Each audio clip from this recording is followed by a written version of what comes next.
Hello?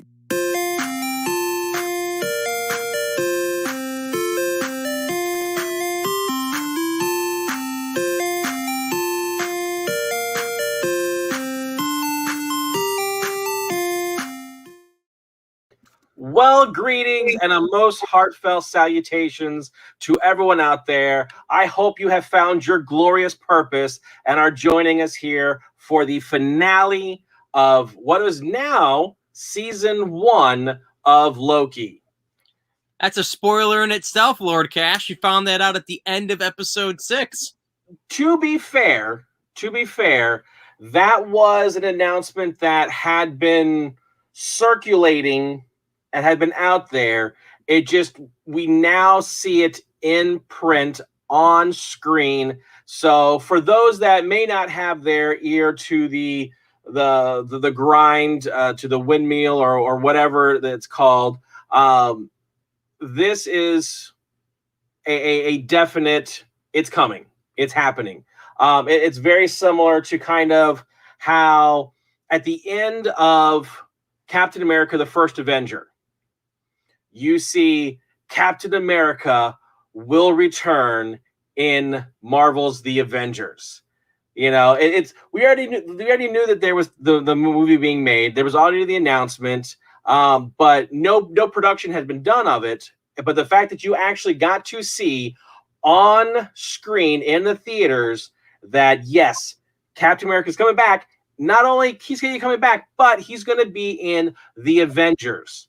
They are bringing these 6 core superheroes together in one massive movie that has never, ever, ever been done. And I'm going to say has never quite been done the same way. Even though I know there's the Justice League out there, but I'm sorry. Is not on the same level of what was accomplished and the feeling that you got when you walked out of that theater. I know, BitOfRits. It was so sad to see the last one, but some good closure and some good springboards into what's coming up next.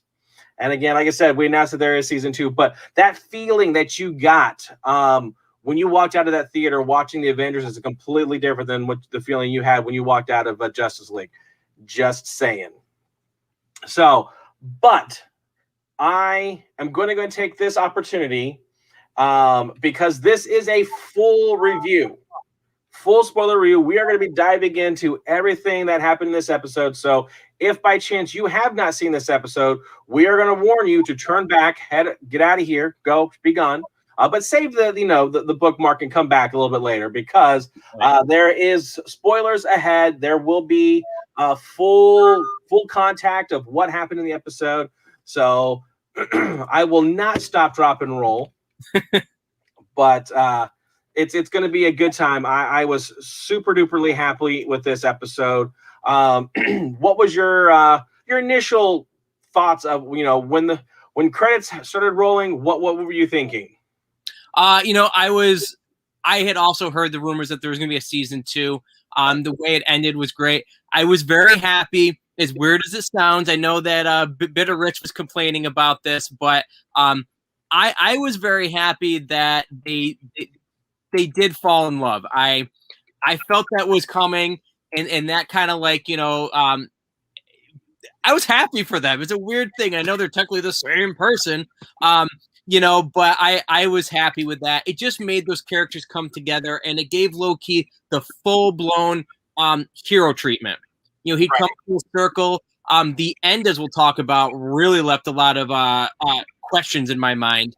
But the episode was great, and it made it feel like it made me think more than any other episode of any other of the 3 Marvel series that they've done so far. WandaVision was crazy, but I felt I ultimately knew where they were going by the end of the season. This one, I still don't know where they're going, and I'm okay with that. See, and again, what do you mean yuck? Just kissing people's yuck? She didn't like the same DNA because they're both Lokis. They don't have the same DNA. They have different chromosomes and whatnots. But anyways, there's through all that, there's been a comment I've wanted to say, but I'm also trying to keep this a PG show, so not going to say it. But you people out there, you know what I'm thinking. I don't, but I don't want to know. So. That's probably for the better. Yeah, so this is now the conclusion of the third MCU Disney Plus show that we've gotten. We started off with WandaVision, then the Falcon and the Winter Soldier, and then this one here, Loki. By far, Falcon and Winter Soldier was the most grounded in reality. With WandaVision, you had your magical elements, the same here, except for with this one, there was you've got time travel and different alternate realities. Oh, absolutely. So because of that one, this is definitely on a plane of its own compared to the other two, but definitely at least WandaVision was a bit more grounded because it just had a little bit of supernaturalness to it versus different planes of existence. Yeah, I mean, I understand the storyline of this one. You know what I mean? Because I get the idea of the multiverses, the different, planes, like you just said, of existence. I just don't know what's going on. I can at least follow the premise. Whereas, yeah, you said it perfectly. I don't even need to repeat it. But yeah, I'm just excited about the second episode, or second season, I should say, of Loki. Right. Which I did, I kind of did a little homework. I believe January of 2022 is when they're going to start filming for season 2. Okay, so they haven't even started yet. Oh, no. Again, yes, sir. There's with Marvel Studios, there is so much still going on right now. Like just looking at the thing, we still have. Now, granted, they're kind of finished and they're kind of just waiting. But you've got Miss Marvel, you've got Hawkeye, you've got. I'm looking here. You've got Secret Invasion, Moon Knight, Ironheart, Armor Wars, She-Hulk. All these are still being worked on right now. A lot of these are still being worked on that are going to be coming to Disney Plus. So with that, now you're entering, season 2 stuff. It's kind of almost very similar to how on Netflix, where you had season 1 of Daredevil, but then you got season 1 of Jessica Jones. But because of the popularity, then Daredevil got a season 2 before you got Luke Cage, before we even got Iron Fist, and even the Defenders. So there's just all this stuff that, they're just timing. It's all about timing. But the one thing that's interesting is if you know what's coming up in the future slate of the MCU, you kind of know where possibly they're trying to go. Whether or not they actually get there, we'll find out. Yeah, a lot of BitOfRits saying too, because we don't know where any of these characters end up. Is Sylvie going to become the Enchantress, right? Is Mobius going to, become a hero in himself? Where did Judge Renslayer go? She just went to go and take care of things when she walked through the little void door. There's so many cliffhangers, we all are talking about, and hopefully they will be answered next season. Yeah, so we'll possibly go into some of this. I guess technically it's not really it's theories, not necessarily Easter eggs. We're going to do a second video after this one that's going to really dive into those Easter eggs, those things that you may have missed. But this is time for a review, speculations, all sorts of stuff. This might go on to that too, but do you have any idea what the heck was with the ending? Where did they really not know who Loki was? Did he go back to another timeline? I don't get that. So you got to understand that at that point in time, there were many branches that were happening. Right. Yeah, because when the he who shall not be mentioned, or he at the time, whatever it was, when Sylvie killed him, again, you were warned, spoilers. All of a sudden, they had already established that he had no control anymore. He did not know what was going to happen, and at that point, it was oh, you done messed up. Right. Kind of moment. And then all of a sudden, we saw some weird stuff that left us at the end. Right. So my thought process is because now because again, even like before as they were starting to fight, there were branches that were starting. Right. You know, those multiverses were happening. So with that, because this is a new time pad that Sylvie has used, she doesn't possibly know what she's doing. So with that, I don't think she sent Loki back to the MCU TVA. I believe that he ended up in an alternate reality where instead of having 3 timekeepers, there was just the one guy kind of staring back at him that looks very similar to that of He Who Remains. Yeah, exactly. It was no longer the lizard people who had already been outed in episode 4, I believe it was. It's just being electronic Muppets, for the lack of a better explanation. One of the top 3. Yeah. So, but yeah, he kind of comes up to him and is like, you know, who are you? You know, where are you an analyst? You know, where are you from? You know, and it's like, what's your name? And it's just like taken back of going, where am I? Where did I end up, you know, showing up? Things looked a little bit different as he was coming back into this TVA that didn't quite line up what we saw in previous. Right. So that was kind of your clues there. Also, when at the very beginning, they're saying, you know, does he want us to let them all branch? Not do they want us to let them all branch? So you had those little small, subtle hints that something wasn't quite right. I didn't even notice that, like the plural versus the singular, because there's not multiple. With the Guardian, was it still timekeeper? Yeah. It's not timekeepers. Yeah, exactly. So it's definitely. BitOfRits says, but him and Mobius were BFS. Now they need to rebuild their friendship. It's just like first dates. You know, Adam Sandler and what's your face fell in love every day. Now Mobius and Loki continue their relationship each and every day. Exactly. And now he knows little things about it. He's, you know, sent him a little Sea-Doo postcard, you know. And that soda, whatever that one was called. Was Josta. Yeah, I think it was right. Yeah. You know, thinking of you cards. Yeah. So obviously there was a huge cliffhanger because again, Loki is now in a alternate timeline potentially. Speculation. He Who Remains has changed his name to He Who Is Dead. Is it official on his driver's license? I think so. I think that's what Miss Minutes is going to call him now. He Who Is Dead. And Sylvie is now kind of just at the end of time in the Citadel, you know, where they first started. They were at this Citadel to begin with, and that's essentially where she is to kind of end it off. Now, in the chat, it was mentioned that some of us believe that Sylvie backstabbed him. Is that how you took it? Because I thought that she was just like, she loved him, and she didn't know how to carry on with him with what her goal was.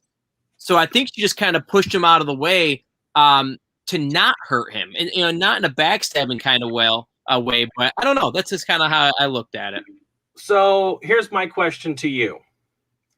Going into this, what was Sylvie's goal?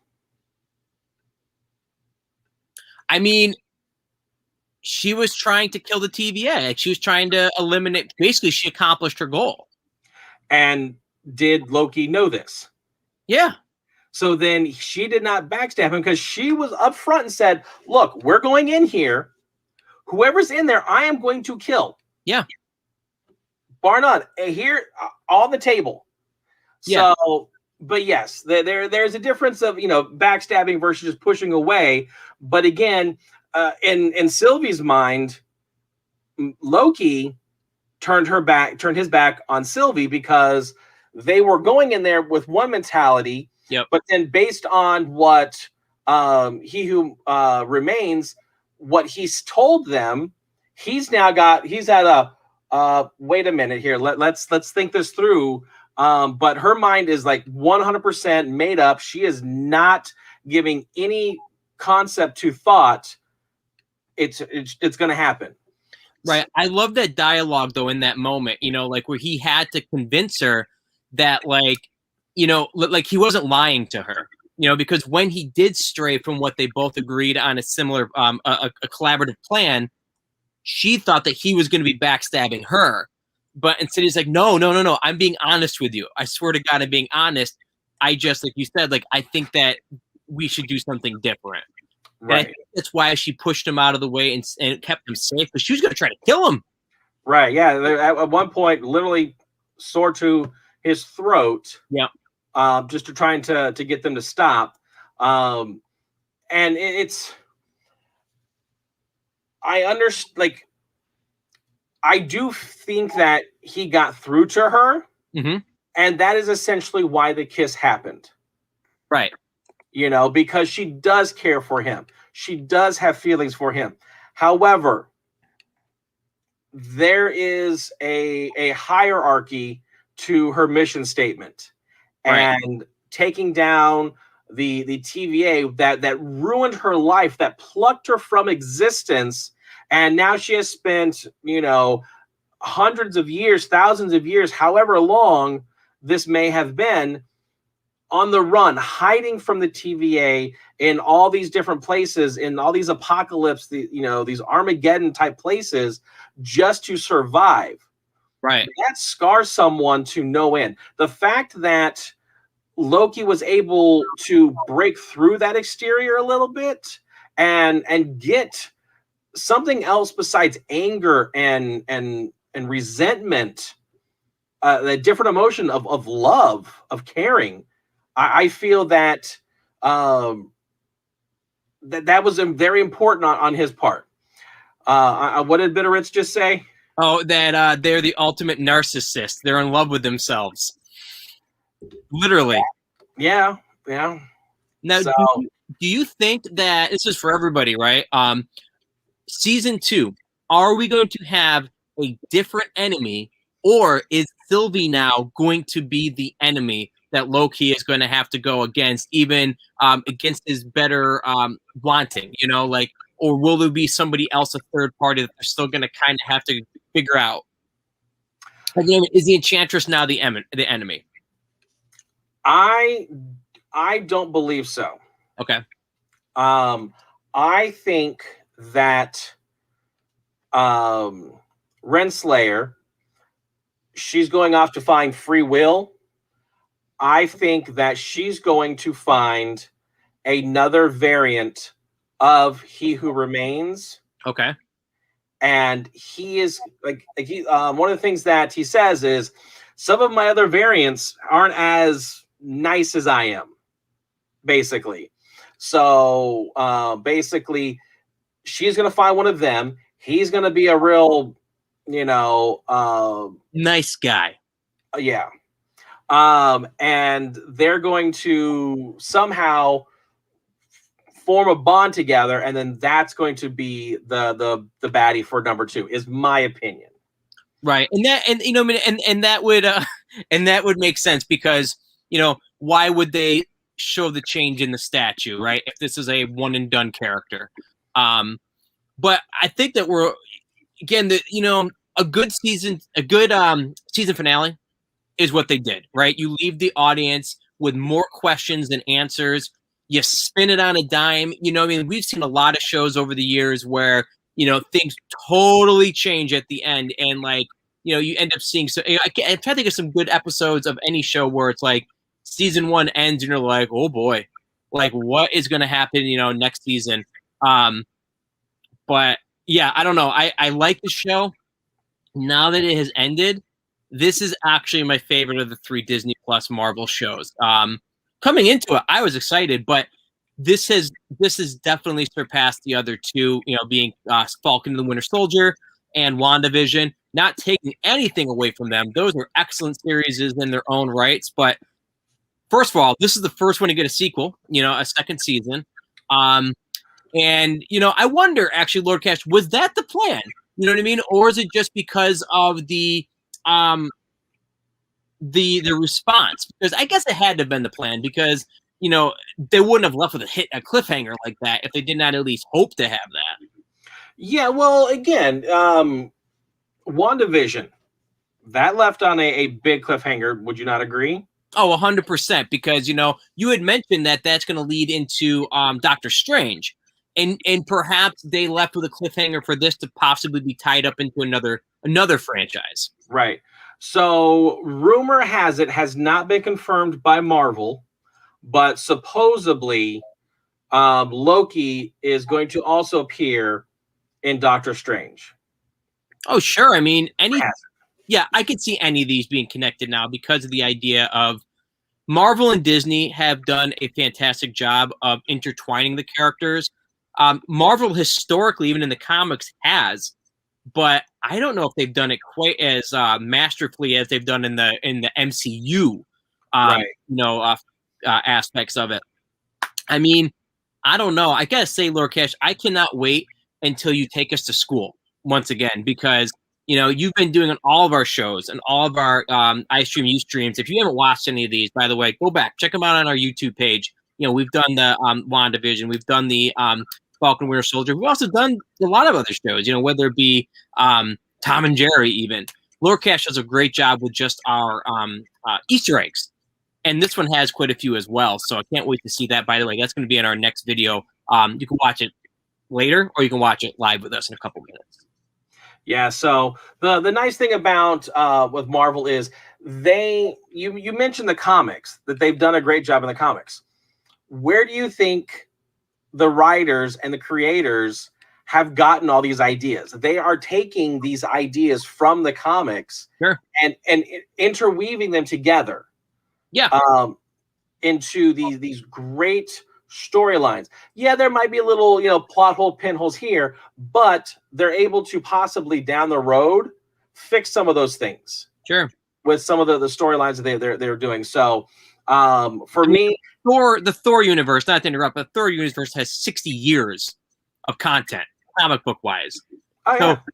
So, they can pick and choose. They can cherry pick the stories, and like you said, and kind of tweak them a little bit. They don't have to be like super faithful, but they do have plenty of things to pick from. Yeah. Marvel has been around for 80 plus years, so there is hundreds of storylines, and they are just going, okay, this one's really good, this one was really good. Let's kind of twist them together a little bit. Exactly. And then you get, now with Black Widow, we have got 24 theatrically released movies. On top of that, we now have, I see there was 9, 6, and 6. So that's what, 21 episodes of MCU Disney Plus shows. And then, of course, on August 11th, in just under 1 month, we're going to be getting the new animated series, What If, which I have a feeling that the reasoning for What If is tied directly to the events that just happened in Loki. Because now you've got all these multiverses. That's your What If plot point. Absolutely. And like we're talking about, guys, look at our YouTube page once again, and you'll see about a week and a half ago, Lord Cash and myself, we did a reaction video to the What If trailer that just dropped. And one of the first people we see in that trailer is Loki. So I agree completely. There's got to be a tie-in in there. So, yep. So overall, you said that this one was definitely your favorites. It is, yeah. So out of 10 Loki Gators, how many do you give for not only this episode but this series and as a whole? 10. I'm not even kidding. Like, I would watch this again. There wasn't a moment where I ever felt bored. Where I felt like in the last series there was always like something I didn't like. We said the series 3 or the season, episode 3 continued. It did. But it wasn't bad. It was just the episode we went on the train and all that. But I like it. I like the show. I'm invested in the characters. I will say, last episode of WandaVision, I cried. When it all came together. I didn't cry in this one, but there also wasn't a big devastation. Right. There wasn't the loss that you get from WandaVision for this one. 8.5, 9 Loki Gators. That's a good score. What about you, Lord Cash? For me, this one's a good solid 9. And definitely because of the impact on the greater MCU and what it is now doing, definitely gives it. This is a 10 because this is, the MCU was just walking along. Loki happens. Now it's in a full sprint going across, the timeline. They've definitely got a swift kick in the butt, and they are just hauling down Root MCU. I hope that they continue to tie it together. Perhaps we'll see Thor come out. His brother, you never know. They might have a tie-in with that. I don't know. I can't wait to see where they go. We have to wait like a year. That's going to be the hardest thing, quite honestly. Because you're going to be distracted. No, you're right. I mean, I thought that season 2 of Mandalorian was going to be forever, and it came because I was distracted. But now I can't wait for the Book of Boba Fett. But that's for a Star Wars show, quite honestly. Christmas. Yeah, I know. But yeah, again, I'm so excited to be able to review this whole series. Check out our previous episodes on any of them. This is technically episode 200 of announced shows on Slam Nation. It's one of them, but New York Nerd Show. If you want to know when we're doing our our episodes, right? All you got to do is become a subscriber. You can go ahead and like, share, and subscribe to us on YouTube, Facebook, or Twitch. We do contests for our subscribers monthly as well. So be a part of it. We do appreciate it. We do have a variety of different shows on our docket. We have back episodes of these as well. But basically, the 7 shows that we do on a regular basis include iStream, Ustream. It's what you're watching tonight. Fridays, we do have Funko Royalties. You can watch them anytime, though, the previous ones. We talk about the world of collecting of Funko Pops. Saturday is Mail Call Mail Time. We show you whatever we get in special orders. Sometimes we have subscription boxes. Lots of things out there. Call of the Wild, we go shopping. Stores, garage sales, whatever it is, we show you what we pick up. Crazy card collecting, kind of like matches what you hear, what you see. Slam Nation Wrestling, the video game room or the game room, and lots of different things. That's the bottom line. We want to let you guys know there's a lot of options here on the New York Nerd Show. But until then, we will see you, if you're watching us live, we'll see you in about 2 minutes. We're going to be going through our Easter eggs. But until then, we're going to say goodbye for now. Lord Cash, are you ready to take us to school? I've got my Easter basket ready. I've got my ears, eyes, and probably my mouth, too, just to kind of, absorb this information. But until then, guys, thank you so much for joining us on iStream, Ustream, and BitOfRits. Hop, hop, hop. All right, guys, adios. We'll see you next time. Bye-bye now. Hello?